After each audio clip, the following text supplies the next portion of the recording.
Hi, good afternoon. Ito po, may nagtanong. Ano pong gagawin kapag nabaon sa utang ang iyong negosyo?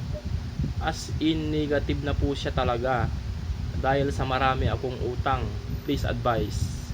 Naku po, negative. Matagal po ang rebound dyan sa negosyo. Lalo pa negative. Kaya advice po, kung mag-umpisa ka ng negosyo, dapat hindi po galing sa utang.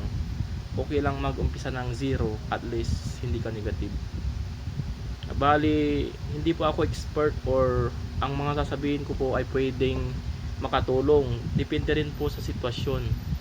Ito po ang gagawin mo kung nabaon ka or ang negosyo mo sa utang na nasa puntong negative na siya talaga. Ito po yung number one na advice ko. Maglaylo ka muna. Yes po, maglaylo muna. Matagal po ang rebound sa negative na negosyo. Itigil mo yung negosyo mo at maghanap ng ibang pagkakakitaan or trabaho. Pero bago mo gawin yon, ito, importante po ito. Ito muna ang gagawin mo bago ka magtrabaho or maghanap ng ibang pagkakitaan. Kausapin mo lahat ng pinagkautangan mo.